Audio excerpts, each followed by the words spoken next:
요즘 코로나19 확산에 교회가 화제의 중심이 되고 있습니다.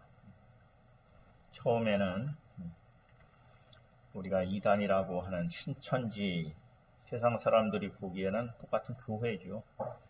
신천지로 인해서 온 나라가 들썩하더니 이제는 서울에 있는 사랑제일교회 그리고 여기저기에 교회에서 많은 환자들이 생기고 있다라는 뉴스를 보게 됩니다.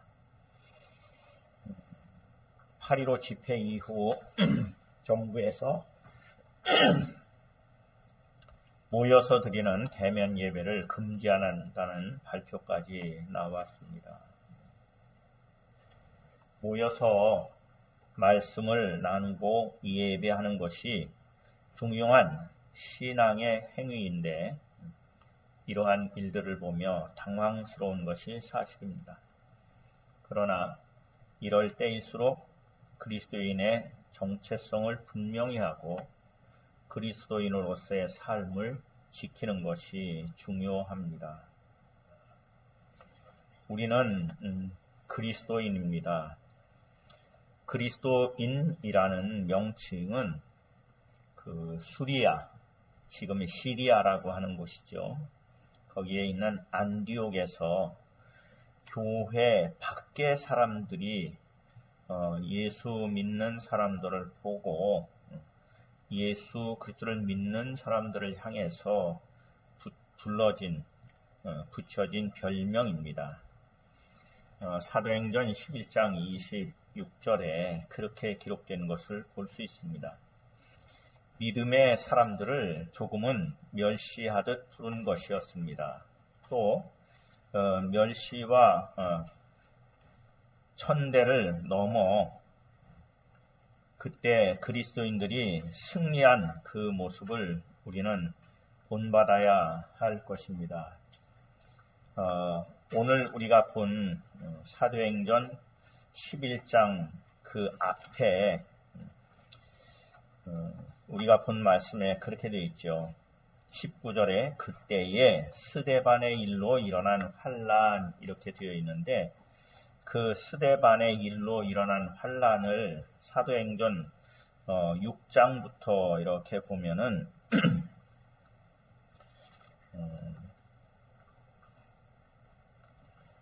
사람들이 많이 모이게 되고 제자들이 많아지니까 헬라파 유대인들이 자기 과부들이 매일의 구제에 빠지는 것 때문에 교회 안에 히브리 사람들을 원망하는 일들이 벌어지게 되고 그때 12사도가 제자들을 불러서 우리가 사람들 상대하는 일에 빠지는 것이 옳지 않다. 그러니까 형제들 가운데에 성령과 지혜가 충만하여 칭찬받는 사람 7을 택하라. 우리가 이 일을 그들에게 맡기고 우리는 오로지 기도하는 일과 말씀 사역에 힘쓰리라. 그래서 세워진 7사람 중에 스데반이라는 우리가 스데반 집사라고 부르죠.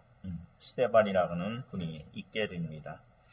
그 8절 말씀에 보면 6장 8절 말씀에 보면 스데반이 은혜와 권능이 충만하여 큰 기사와 표적을 민간에 행하니 이른바 자유민들 즉 구레네인, 알렉산드리아인, 길리기아와 아시아에서 온 사람들의 회당에서 어떤 자들이 일어나서 스데반과 더불어 논쟁이 생겼다. 근데 스데반이 하나님이 주신 지혜와 성령으로 말하는 것을 그 사람들이 이기지를 못하더라. 그러니까 11절 보니까 사람들을 매수해서 말하게 하는데 이 사람이 모세와 하나님을 모독하는 말을 한다. 그래서 백성과 장로와 서기관들을 충동시켜서 잡아가지고 공회에다 세우게 되고 거짓 증인들을 세우게 됩니다. 그때 스데반이 그 앞에서 설교를 하죠. 그 설교의 내용을 보면은 아브라함 때부터 이야기를 합니다. 그러니까 아브라함 때 이야기를 하면은 유대인들은 다 이건 우리 얘기야. 또 이건 아무도 부인할 수 없는 이야기다. 아브라함 때 약속의 이야기를 하고 그 약속 가운데 땅을 주겠다고 하는 것이 아니라 후사를 주겠다고 하는 약속, 그리고 그로 말미암아 아브라함이 옮겨서 살게 되고 거기서 살다가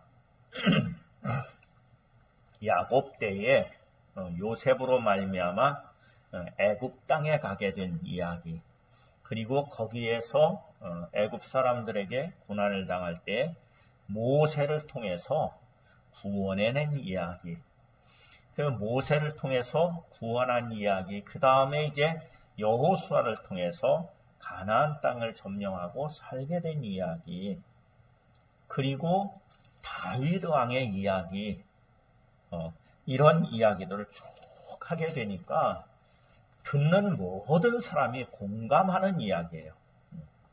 그런데 그렇게 이야기를 쭉 해가면서 하나님이 우리를 그렇게 늘 인도해 주셨고 지켜주셨고 그랬는데 너희들이 금송아지 만들어서 하나님을 거역하기도 하고 늘 불평하고 원망하고 살지 않았느냐.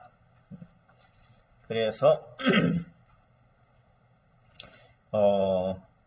7장 42절을 보면은 하나님이 외면하사 그들을 그 하늘의 군대 섬기는 일에 버려두셨으니 이는 선지자의 책에 기록된 바 이스라엘의 집이요 너희가 광야에서 40년간 희생과 제물을 내게 드린 일이 있느냐, 그렇게 이야기를 해요.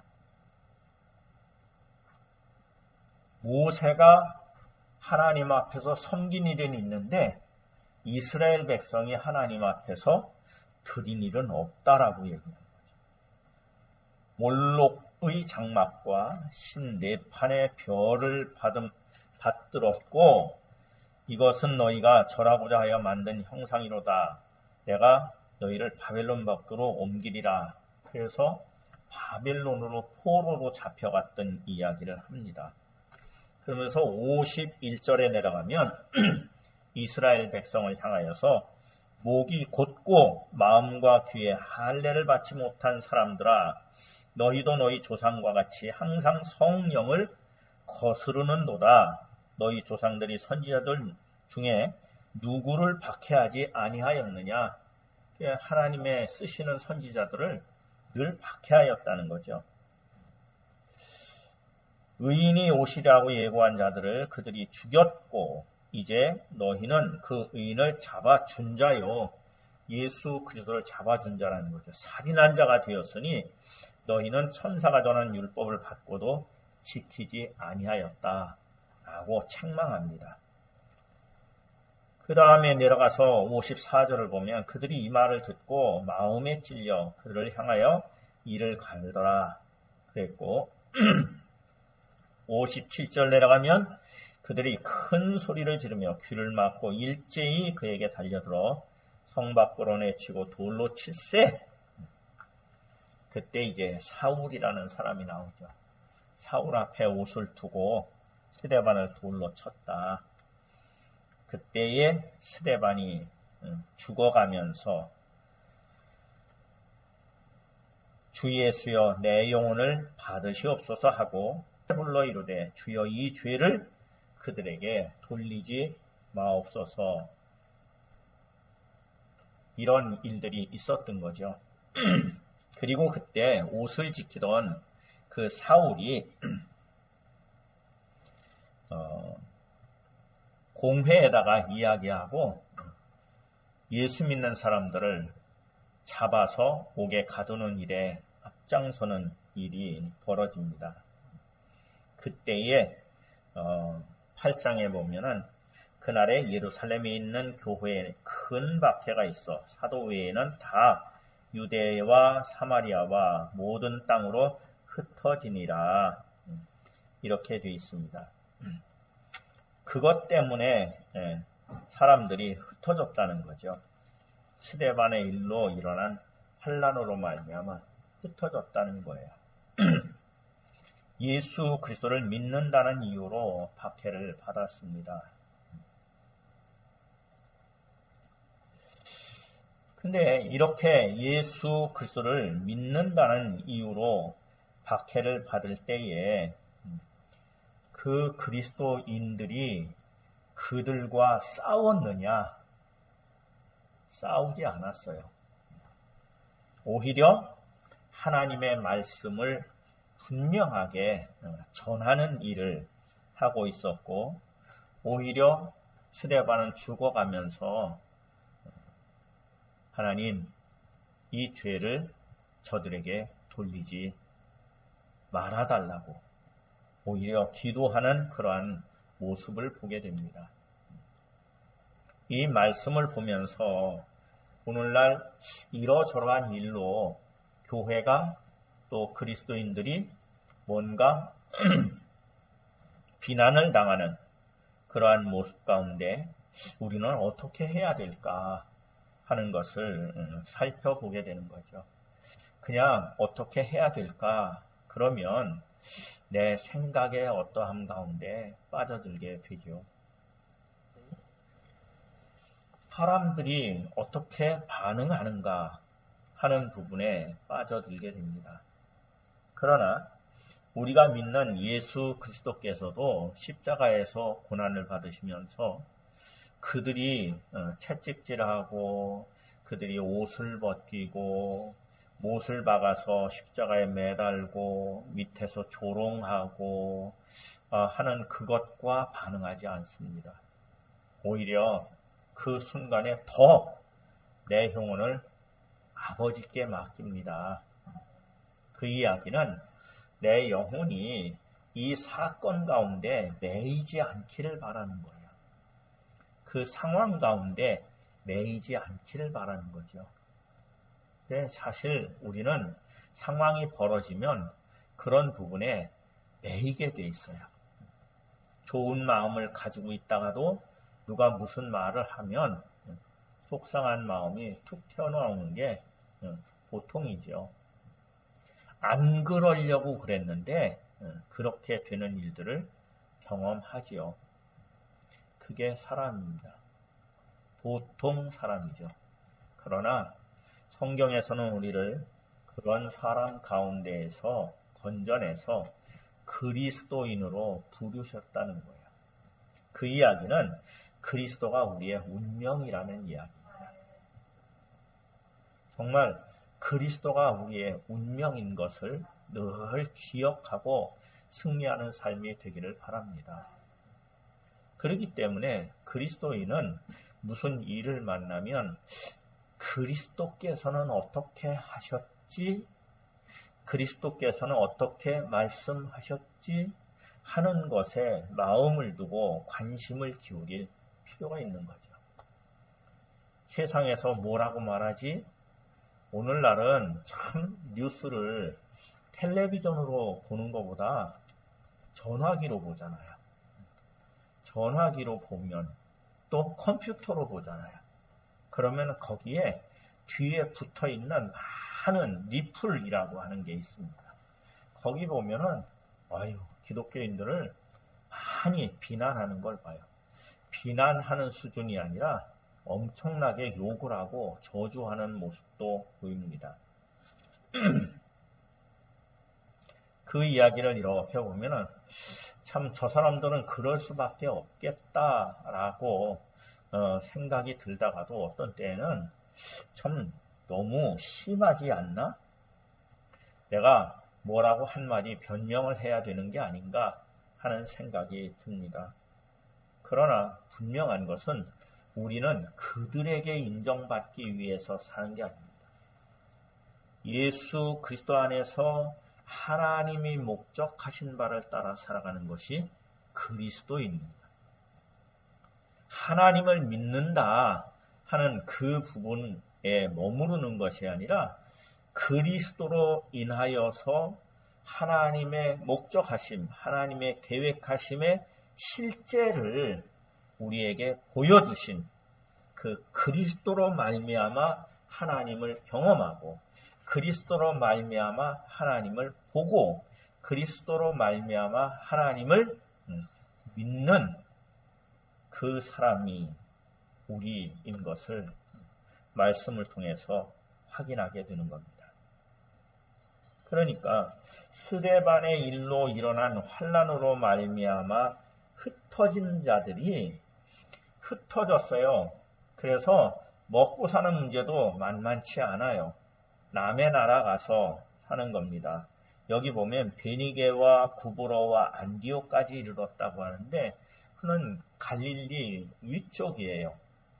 베니게라고 하는 것은 잘 우리가 이렇게 머리에 안 들어오는데 베니게 땅이 성경에서 보면 두로와 시돈을 포함한 땅입니다. 그러니까 갈릴리 지역의 지중해 쪽에 있는 땅이 베니게 땅이고 그리고 구브로는 그 앞에 있는 지중해에 있는 큰 섬, 지금은 키프로스라고 부르는 그곳을 이야기하는 것이고 그리고 안디옥은 훨씬 더 떨어져 있어요. 거기에서 한참 올라간 시리아에 있는 안디옥까지 왔다는 거죠. 왜? 박해하니까 죽이려고 하니까 거기까지 갔어요. 근데 거기에 와서 유대인에게 계속 그리스도를 전하고 있는 거죠. 여기 안디옥까지 이르러 유대인에게만 말씀을 전하는데 유대인에게만 말씀을 쭉 전했는데 20절 보면 그 중에 구브로와 구레네 몇 사람이 그러니까 거기에서 말씀을 듣던 사람 중에 유대인이 아닌 사람이 구브로와 구레네 몇 사람이 안디옥에 이르러서 헬라인에게도 주 예수를 전파하더라. 그때에 주의 손이 그들과 함께 하심에 수많은 사람들이 믿고 주께 돌아오더라. 그래서 예루살렘까지 그 소문이 퍼지게 되는 겁니다. 그러니까 사실 대단한 일이었던 거예요. 예루살렘 교회가 이 사람들의 소문을 듣고 바나바를 안디옥까지 보냅니다. 근데 이 바나바가 안디옥에 와서 보고 하나님의 은혜를 보고 기뻐하며 모든 사람에게 굳건한 마음으로 주와 함께 머물라 이렇게 그러니까 그 모든 어려운 상황 가운데서 무엇으로 지키라고 하냐면은 주님과 함께 살아가는 삶을 살아감으로 지키라는 거예요. 근데 이 바나바라는 사람을 표현할 때 오늘 말씀에서 바나바는 착한 사람이다. 선한 사람이라는 얘기가 아니라 행위에 있어서 착하다는 거예요. 그러니까 바나바가 가지고 있는 권위는 그의 말씀이 무슨 능력이 있고 뭐 힘이 있고 뭐 권위가 있는 그런 것이 아니라 그의 행위가 착하더라는 겁니다. 이것을 이렇게 보면서 정말 오늘날 우리가 세상 사람들과 상대해 갈 때 우리가 어떤 모습을 가져야 되는가? 막 그들과 함께 싸우는 모습은 아니지 않는가 하는 것을 보게 됩니다. 이 바나바는 착한 사람이요. 그리고 착한 사람은 세상에도 있죠. 근데 바나바는 착한 사람이요. 성령과 믿음에 충만한 사람이더라. 믿음의 사람이라는 거예요. 근데 그 믿음이 하나님의 영, 그리스도의 영으로 인하여 이끌려지는 삶이라는 거예요. 어떤 때 보면 그 믿음을 자기 감정에 끌려다니는 사람이 있어요. 자기 생각에 끌려다니는 사람이 있어요. 그게 아니라 성령에 이끌려지는 사람이라는 거죠. 말씀에 이끌려지는 사람이에요. 그러니까 큰 무리가 주께 더해지더라. 바나바 혼자는 감당하기가 어려워지니까 바나바가 25절에 보면 바울을 찾으러 사울을 찾으라라고 기록이 되어 있어요. 아직도 바울이란 이름보다 사울이란 이름으로 쉽게 인식될 때 사울을 찾으러 다소에 갔다 그래요.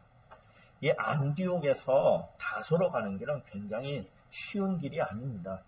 큰 산이 가로막고 있어서 어려운 길입니다. 갔다 오려고 하면 아마 한 달 정도는 걸릴 것 같이 그렇게 보이는 길이더라고요. 근데 그 다소에 갔다는 거죠. 왜냐하면 다소는 바울의 고향입니다. 거기 가 있을 때에 왜 갔습니까?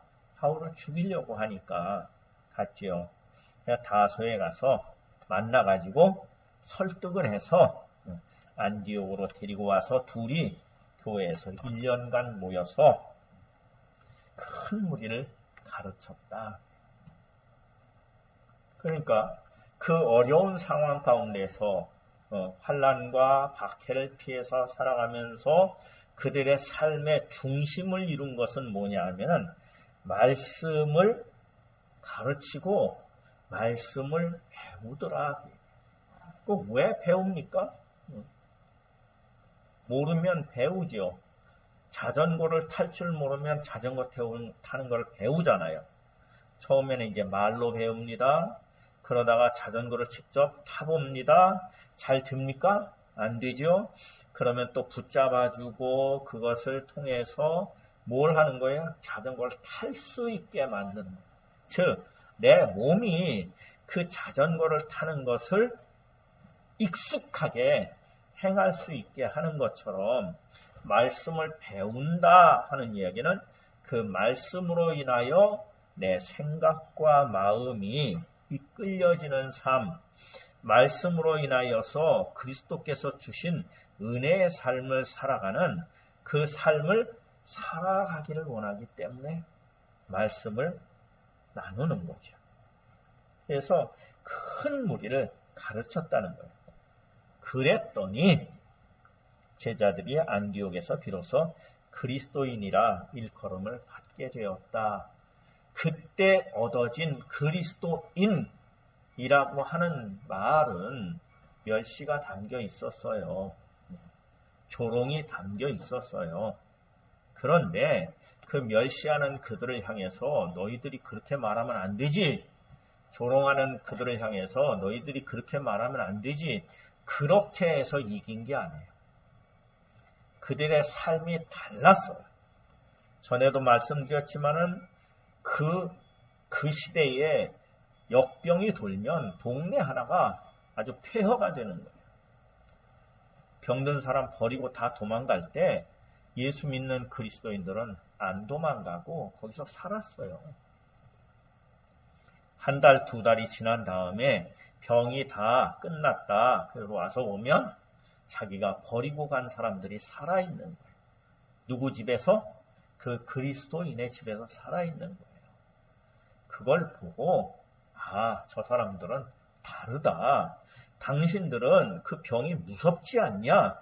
할 때 우리는 살려고 사는 사람이 아니라 살려주셔서 사는 사람이라는 고백이 당시 그리스도인들의 삶의 고백이었습니다. 다시 말하면 내가 살기 위해서 삶으로 내 삶을 지키는 사람이 아니라 하나님이 살려주신 삶을 살아감으로 하나님이 나를 지켜주는 삶을 살았는데 그때 그 당시에 사람들이 그리스도인들을 존경하게 된 거죠. 그러면서 나도 당신들과 같은 삶을 살고 싶다. 그렇게 또 전해진 복음이 우리에게까지 온 거예요. 그래서 우리도 그리스도인의 이름을 얻게 된 겁니다. 싸워서 이긴 게 아니에요. 삶으로 이긴 거예요. 이론으로 이긴 게 아니에요. 말씀으로 이긴 거예요. 믿음으로 이긴 겁니다. 그렇기 때문에 그렇게 이어진 그 삶은 지금 이 사도행전은 교회 복음이 막 전해진 시작인데 조금 지난 다음의 말씀을 보면 이런 말씀이 있습니다. 베드로 전서 4장 12절에 보면 이런 말씀이 있어요. 베드로 전서 4장 12절 보면 사랑하는 자들아, 너희를 연단하려고 오는 불시험을 이상한 일 당하는 것 같이 이상히 여기지 말아라. 오히려 너희가 그리스도의 고난에 참여하는 것으로 즐거워하라. 그리스도와 동일한 고난을 겪게 되면 내가 무언데 그리스도와 동일한 길을 가게 하시는가, 그것을 기억하고 감사하라는 거예요. 그러니까 오히려 너희가 그리스도의 고난에 참여하는 것으로 즐거워하라는 거죠. 그러니까 베드로 전서가 쓰여질 때에도 고난은 계속되고 있었다. 그러면서 이는 그의 영광을 나타내실 때에 너희로 즐거워하고 기뻐하게 하려 함이라. 마지막 때에 너희로 즐거워하고 기뻐하기 위해서 겪는 일이다. 너희가 그리스도의 이름으로 치욕을 당하면 복 있는 자로다. 영광의 영, 곧 하나님의 영이 너희 위에 계심이라. 너희 중에 누구든지 살인이나 도둑질이나 악행이나 남의 일을 간섭하는 자로 고난을 받지 말려니와, 만일 그리스도인으로 고난을 받으면 부끄러워하지 말고 도리어 그 이름으로 하나님께 영광을 돌리라. 그리고 좀 더 그냥 내려가서 보면은 19절에 이렇게 되어 있어요. 그러므로 하나님의 뜻대로 고난을 받는 자들은 또한 선을 행하는 가운데에 그 영혼을 미쁘신 창조주께 의탁할지어다. 그렇게 되어 있어요. 어려운 일을 만날수록 왜 이런 일을 당할까? 내가 무엇 때문에 이런 일을 당해야 되나? 그렇게 분석하고 생각하는 데 빠지는 것이 아니라 어려운 일을 만날 때에 동일한 일이 있는가 성경에서 찾아볼 수 있기를 바랍니다. 그리고 그 동일한 일이 벌어진 것을 성경에서 찾을 수 있어요.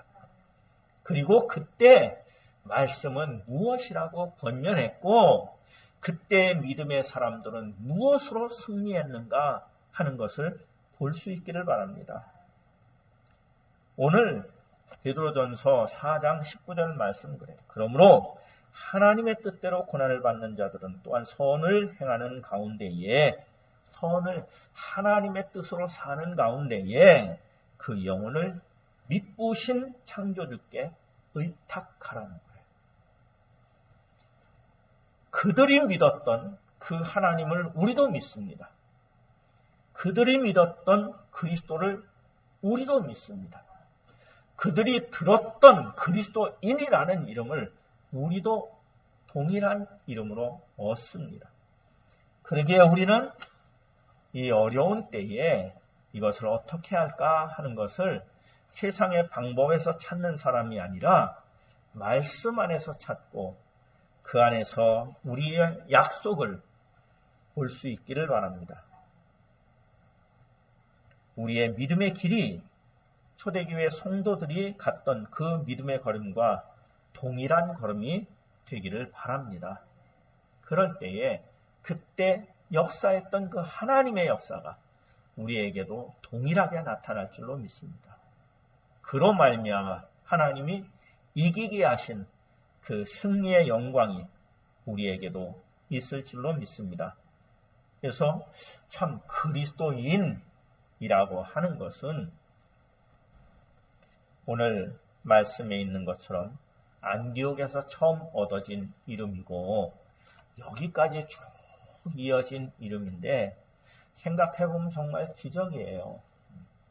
여기 사도행전에 나타난 박해하는 사람들이 누구냐? 하나님을 믿는 사람들이었어요.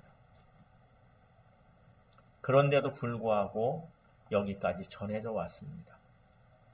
좋은 환경 가운데서 전해져 온 것이 아니라 어떻게 하면 이거를 말하지 못하게 할까, 전하지 못하게 할까, 저들을 어떻게 하면 없애버릴 수 있을까 하는 역사적인 많은 환난과 역경 가운데에도 그 지역에서 지켜진 것뿐만 아니라 거기에서 여기가 얼마나 멉니까? 이스라엘에서 여기가 얼마나 멀어요? 여기까지 전해져 온 거예요. 우리나라에 개신교가 전해질 때 장로교회, 감리교회가 전해져 올 때 벤젤러, 언더우드 부부가 왔다고 하는데요. 20대 초반이에요. 무슨 마음으로 왔을까? 동방에 조그만 나라가 있는데 거기도 복음을 전해야 되겠다. 그 마음으로 전해는 거예요. 그런 걸 보면 전부 기적이에요. 어떻게 그런 마음을 먹었을까 싶을 정도로 그때 그 마음을 붙잡고 움직이게 한 것은 기도입니다. 말씀입니다. 땅 끝까지 복음을 전해야 된다는 그 말씀이에요. 그로 말미암아 이어진 믿음의 역사가 나도 그리스도인 되게 하였구나.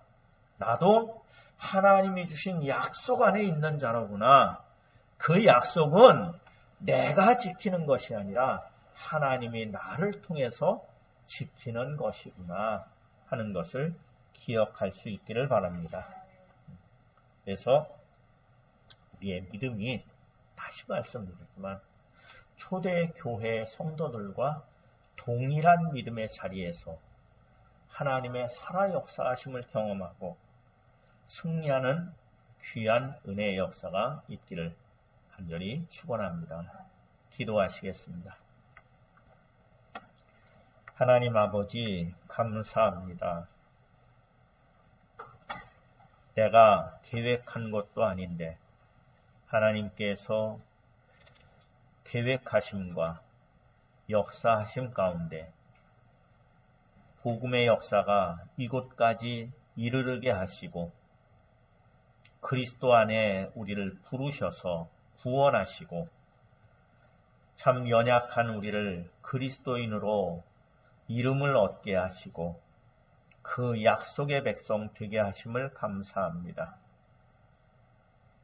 오늘날 교회가 이러저러한 모습 가운데에서 참 비난을 받는 일들도 보게 됩니다. 그 사실과 싸워서 이기는 자가 아니라 말씀을 붙들고 그리스도 안에 살아감으로 이기게 하시는 하나님의 역사하심을 보게 하여 주시옵소서.